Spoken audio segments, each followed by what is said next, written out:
From Washington, the McLaughlin Group, the American original. For over 2 decades, the sharpest minds, best sources, hardest talk. Geico, committed to providing service to its auto insurance customers for over 70 years. More information on auto insurance at geico.com or 1-800-947-AUTO, any time of the day or night. How does an investment manager stand the test of time? By taking a long view through all market cycles and keeping a close eye on risk. Franklin Templeton Investments, a solid approach to investing for over 60 years. Gain from our perspective.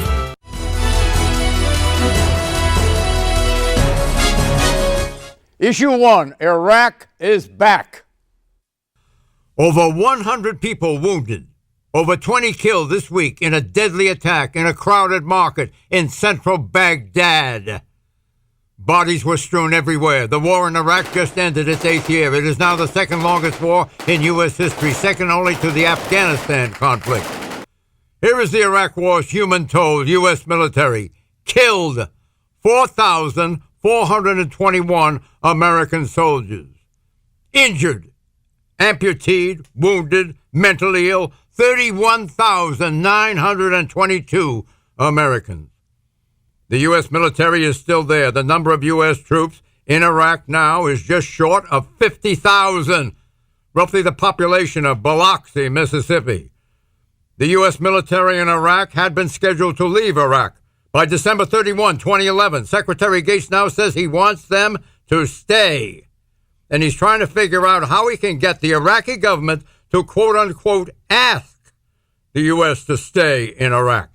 The Iraqis, and we are talking about some kind of a residual American presence in terms of helping them with beyond December of 2011. Some believe that we are sinking our roots in Iraq, and all the signs point that way. The U.S. Embassy in Iraq, get this, is the largest embassy in the world with a current population of 8,000 people in the embassy. And the embassy soon expects to build that 8,000, get this, up to 17,000 people. The U.S. Embassy also has 19 planes and 24 helicopters. The amount of U.S. dollars spent in Iraq since day one is now more than $806 billion. Question, what's the Pentagon's justification for keeping U.S. troops in Iraq? James Pethokoukis.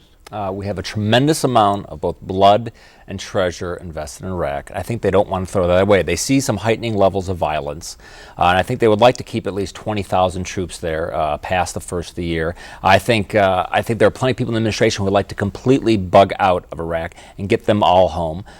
So we have sort of the military component. But you know what? We really haven't been digging our roots in Iraq. We haven't been doing enough to encourage more cultural exchanges, more business exchanges. Iranian businesses are flooding into Iraq. If we want to have influence there beyond military and hard power, we need to have soft power influence. We need to be doing a lot more in that part of it. Ilana. Right, it's an oil-rich part of the world. I think going in there was a huge strategic mistake because we have emboldened Iran. We've made Iran the powerhouse country in the region. But we do have this large embassy, as you point out, and there will be a residual American force. But I think this president is making good on the deal that was negotiated by former President Bush to get the troops out of there. So I don't see a big footprint continuing in the future, and whatever happens in Iraq is going to be their problem, and they could well still have difficulties along the lines of a civil war. Michelle. You know, it's a difficult balancing act. As you know, I've worked with lots of Iraqi women over the years, and we have seen the United States went into Iraq under one mode. There were no weapons of mass destruction, but the bottom line is we went in as a nation. We have started promoting democracy. We are seeing the promotion of women's rights. There's a burgeoning women's rights movement in Iraq. It is in the best interest of the United States to have a stable Iraqi government. It's not there yet. I fully believe that we will be out by 2012, but I think it's important for us to stay there. You think that the nation is empowered, the Congress or the president, to send American citizens, the military, into battle without a critical national security reason for doing it? Obama has mentioned, the president has mentioned no critical national security reason for us to be there. Now this has to be imminent, and it has to be commensurate with the true national security interests of the country. Let me put it this way. Any president who decides in his own mind, for whatever reasons, that there is a national security interest will find a way to put it to the American public exactly in those terms, and he will keep troops there if that is his judgment. In fact, he should keep troops there if that is his judgment. But we have been there for God knows how many years now, 9 years, 10 years. We've lost a lot of people. We've spent a fortune. But what is going on there now is a huge divide between the Sunnis and the Shias, which is an enormous problem in that part of the world. We don't think of it very much, but Iran does, okay? Because Iran is a Shiite country, and the Shiites now are in power. Maliki is Shiite, and the Sunnis are headed up by Alawi, and we are trying to find some way, as we did before, to try and make a government out of the two of them. There was a deal that was made which the Maliki government has not lived up to. What I think we're worried about is that as soon as we leave, Maliki will take over the entire government. You'll have another Shia country, which is going to be very dangerous to our interests, for example, with the Saudis, who are absolutely in a rage over that. Do you think we have the image worldwide of being a militaristic world power?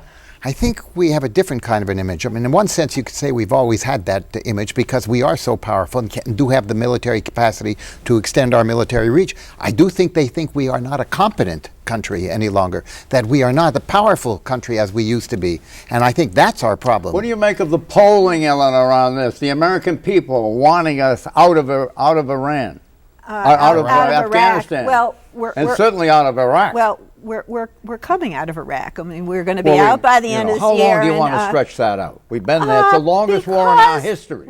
Well, no, it's the second longest after Afghanistan. And I think because of the loss of life and the potential risk in Afghanistan, that's much higher on people's minds. Iraq was it consumed the Bush presidency. It cost thousands of American lives, displaced lots of Iraqis. Lots of Iraqis have lost their lives. It's a huge mistake. But, John, it is not in the forefront of people's consciousness right now. We are responsibly, I think, winding down. We will continue to have a presence in the world. We can't undo all of the harm that we've done. Okay, Afghanistan, draw down. Starting next month, we will be able to remove 10,000 of our troops from Afghanistan by the end of this year. This reduction leaves the balance in Afghanistan at 90,000 U.S. troops. The president says he will remove 23,000 soldiers next year. That leaves a balance of 67,000 U.S. troops in Afghanistan.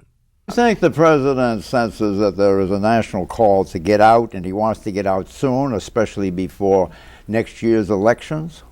I think absolutely. I think I think it's politically. You think his talk this week was motivated by that?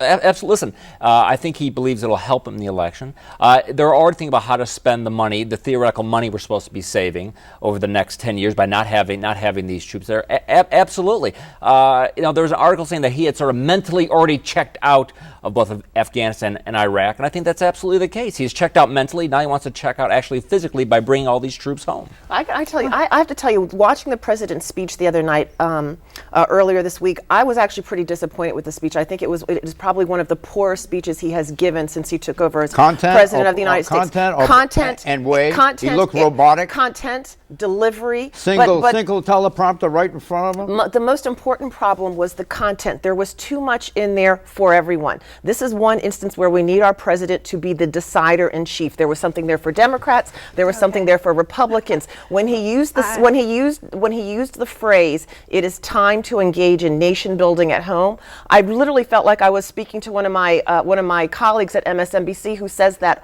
all of the time. If the president believes it, that's one thing. But let her finish. But the problem is, with there being so much for everyone, you couldn't help but watch the speech and wonder: is this because there's an election coming around the corner, or is this because the president truly believes that this is the best he can do for the country? I would totally disagree. disagree. Drama, Obama. That's exactly right, and he's doing what he said he would do. He said he was going to begin withdrawing the troops, and did he look unhappy to you? He looked like a war president who's soberly discussing a serious issue. He looked like a guy who'd rather be talking about clean energy and infrastructure. That's what he looked like. It is the first time in my memory that a president has gotten up and talked about affordability in war. We've had everybody talk about guns and butter. Nobody ever wants to make the choice. And affordability is he tuned into the national psyche? We're in a recession. That's right. And our economic security is as important as our What about the human lives component that we saw on the scene? Do you feel happy or okay with sending more and more soldiers in there to get We're cut not up? sending more and more. He's bringing them home. Oh, that's not true. In Iraq, he is replacing people. Well, no doubt, but no president, I think, ever wants to send troops Well, abroad. why do it? You don't have the justification. you- If there's not a crying national security clearly- need, you can't send people. We are guaranteed under the Constitution and our founding fathers life, liberty, and the pursuit of happiness. Life becomes first. John, I don't disagree with that, but when you have the national security interests of the United States as determined by the executive branch, it is the president who has the power to make war, as you know, and this is something which he has to decide, and you have to pay attention to his decisions. This country has become accustomed to the face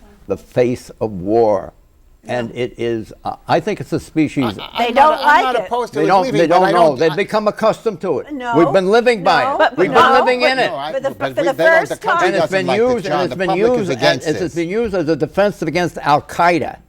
And now we have seen the slain leader of Al Qaeda. We're still in that mode, and he wants to, gradually get out of it. Well, that's why we went. Look, when we went into Afghanistan, we didn't do it just casually, right? We suffered this enormous attack at home. Okay, that just transformed American politics and the American view of the world. And there was a sense we had to do something and respond. What did Eisenhower say?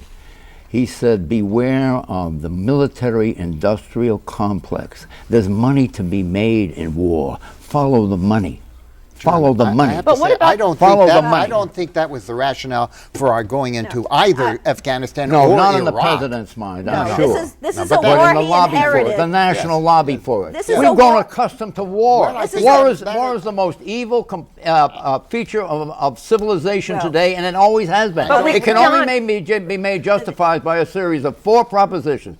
The first of which is the legitimacy of your national security as a towering need for this particular kind of action to be taken. Well, this is a Well, war but that we he get that problem is straight? yes, I don't. But we are faced with a situation in which we are looking at a different kind of war, of people who come in and attack our civilian sites. Well, wait a okay, minute and the now, question is, wait a how do you minute. stop them? We had a sense that we had to do something about Al Qaeda. Oh, we've been feeding off that. Yes, that for a trough. long time. And I'm not saying we did the right things. I was opposed to the president's policy in Afghanistan, for example.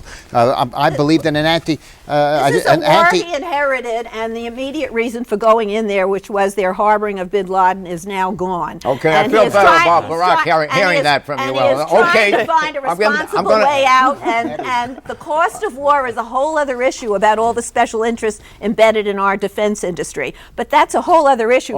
Aside from this president saying we're going to get out of Afghanistan. Okay, well, you saw the figures on the screen of how much these wars are costing us. Right. Yes, and that's why That's I because said they're not the affordability intrinsic training on the ground, it's the warcraft. Affordability has finally entered Can I into just the raise- equation. Now, okay, the brutal wars. We have spent $1 trillion on war at a time of rising debt and hard economic times. Now we must invest in America's greatest resource, our people. The actual total figure of both wars is $1,250 billion. $806 billion in Iraq, $444 billion in Afghanistan. Again, the total $1,250 billion. Question, did President Obama in his televised address justify the Afghan involvement on grounds of vital national security interests? I ask you again, Michelle Bernard. If you read in between the lines, he did. He absolutely did. I personally am somebody who is, I'm actually glad at the rate of withdrawal. I know there are people who think that it's too slow. I think the rate that he came up with is appropriate. I think that the American public deserved to hear a little bit more about why we will continue to have troops there after he brings back or withdraws the 33,000 that he talked about earlier this week. People need to understand the conditions on the ground. You talk about war in the United States as a national security issue, but one of the things that we don't want to do either as a nation, and war is horrible, no one wants to engage in war, but we also don't want to become numb to human suffering all over the world. And I think if you would talk to former President Clinton, for example, and President Bush, the fact that people can watch television and watch the genocide that has happened in Sudan and sit back and do nothing as a nation. We are the greatest nation on earth. We have the greatest democracy in the world. How can you look back? How can you look at the women in Iraq or Afghanistan or Iran who are raped as a tool of war, who are not allowed to be educated, who are forced to dress in clothing that where you can't see anything of them because they are rated as second-rate citizens? Nowhere in this world will we have a democracy or will our country be safe when you can demoralize half your population. You still have to make the intellectual leap for relieving the situation of misery, or as is the case in the Sudan, split government and so forth, relieving it through war. And that is a terrific ladder to get up, to see war as actually relieving that rather than compounding it, because you're going to probably make more enemies on all sides. Look militaristic. It is a difficult choice. There are other ways to attack the problem that are far more efficient than fleeing into the war bag. Listen. There are some terrible countries that you can change those countries via, more trade, opening them up. Maybe that's how we deal with Iran. But there are some very bad countries led by very bad men which need to be the hard kill, decapitated. And Iraq was one of them. You're talking about Libya?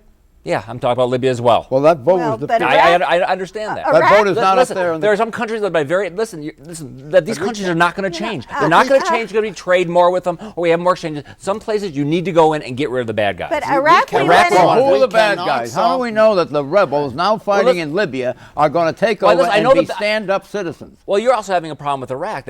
Iraq was very clearly led by bad guys, by villains, and we decapitated that regime. And those people in the long term are going to be a lot better off than we had done nothing. There are lots of bad guys. Well, how many lives and how much money did we invest there?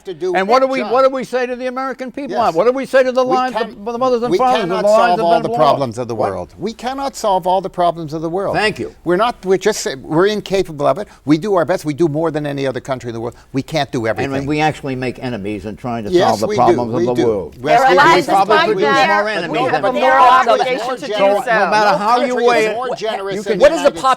John, what is the popularity now? What's the popularity now of Al-Qaeda-ism right now versus 2001 after these two horribly unpopular wars all throughout the Middle East? If they do polls, did you favor bin Laden? Did you favor? That has gone down dramatically. Everyone else was against these wars, and it was going up. Why don't you address the figure of recruitment and what our opposition to Al-Qaeda has done? It has increased their recruitment. No, Al-Qaeda actually is not doing that well. How many people are left with Al-Qaeda? 100? Let her in. It was 100. He was addressing me, excuse me.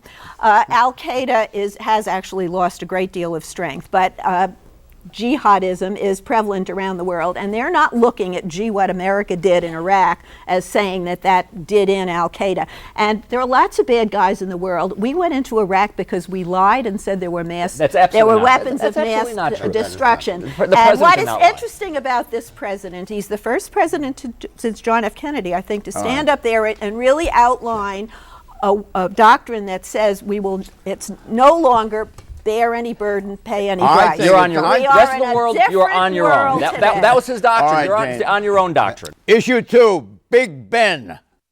Maybe some of the headwinds that have been concerning us, like weakness in the financial sector, problems in the housing sector, balance sheet and deleveraging issues. Some of these headwinds may be stronger or more persistent than we thought. At a rare press conference this week, the chairman of the Federal Reserve Board, Ben Bernanke, lowered the Fed's forecast range for 2011 economic growth and 2012 economic growth. The economic recovery appears to be proceeding at a moderate pace, though somewhat more slowly than the committee had expected, and some recent labor market indicators have also been weaker than expected. One indicator in the slide is the jobs report. Growth is down and claims up.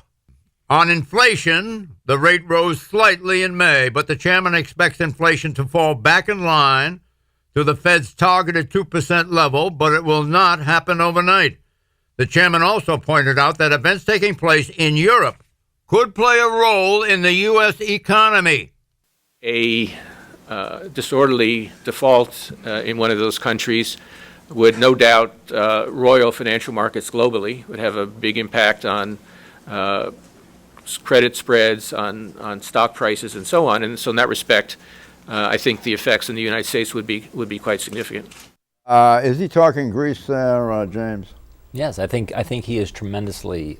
In fact, I know the Fed is very concerned about what's going on in Europe. And I know the White House is very concerned about what's going on in Europe because they view the economy as sputtering, and it really cannot take a serious hit at this point. Yeah, I think that's one of the reasons I think it's one of the reasons they dipped into the strategic oil reserve, along with I think 27 other countries, to inject more oil into the market because the impact of the rising oil prices and the Libya and Yemen unrest were really having a dampening effect on the world recovery. I mean, this is something. This is not just this.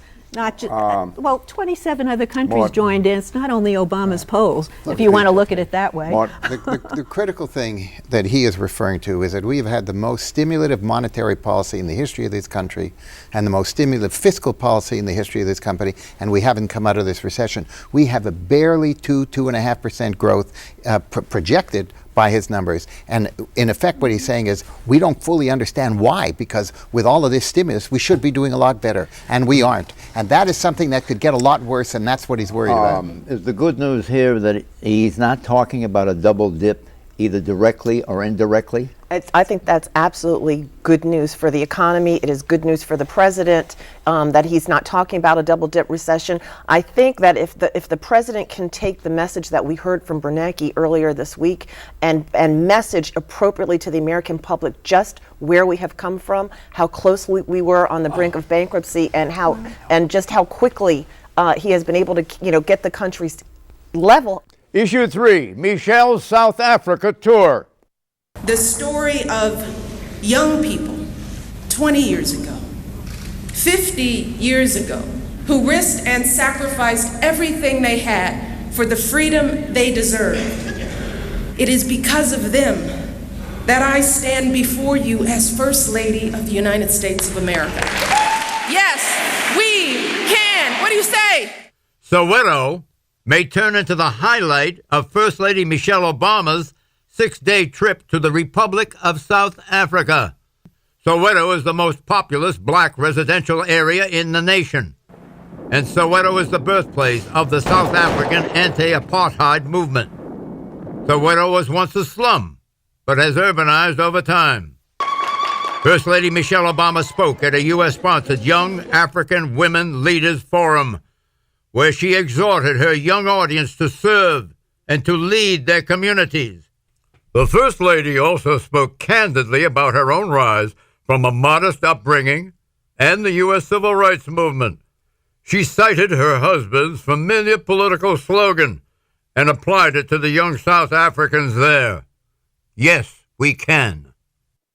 Question, on a political asset scale, 0 to 10, 0 meaning zero asset, no asset, 10 meaning solid gold asset, rate Michelle's political asset to her husband, 0 to 10. Political asset to her husband. I tend to put it 0 or 1, just because I don't think first ladies really matter very much. I think she's a great first lady. But I just think ultimately it doesn't matter a lot for the president's political fortunes. None of it transfers. I don't think so. She's a 10 on steroids. So. I mean, she's terrific, and she clearly is enjoying the job. And I think she thinks she's making a difference, and I agree. On obesity, I mean, she's really put that issue center stage. She has made 0 gaffes. And if you take his proposition that first ladies don't matter, they sure matter if they screw up. That's right. They only matter on the down. That's my point. You've made my exact point. They only matter on the downside. The great role model. Hey, what about selling vegetables up on H Street here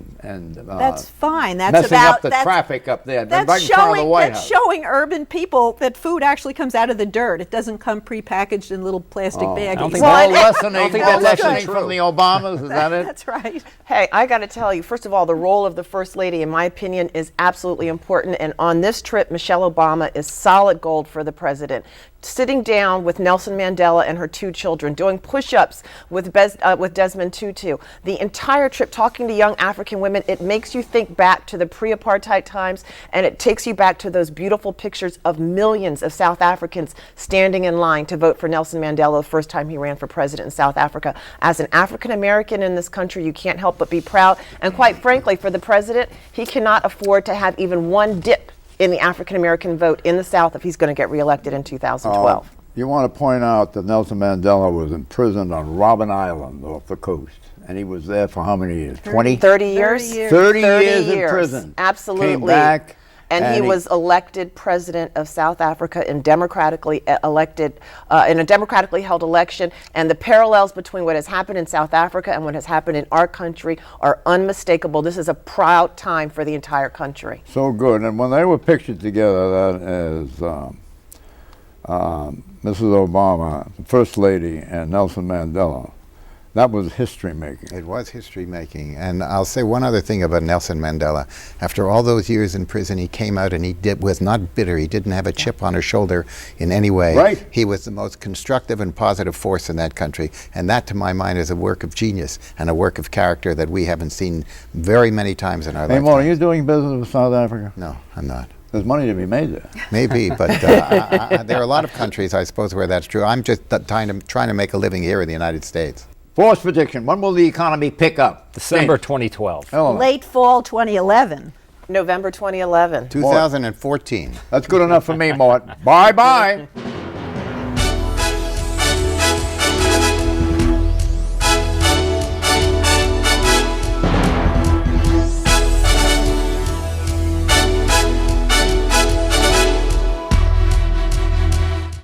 Geico, committed to providing service to its auto insurance customers for over 70 years. More information on auto insurance at geico.com or 1-800-947-AUTO, any time of the day or night. Smart global investing requires expertise from the ground up.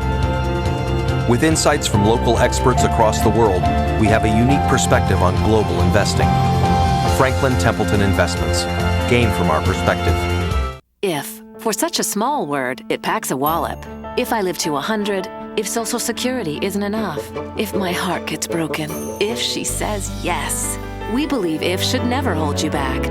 IF should be managed with a plan that builds on what you already have. Together, we can create a personal safety net, a launching pad for all those brilliant ifs in the middle of life. You can call on our expertise and get guarantees for the if in life. After all, we're MetLife.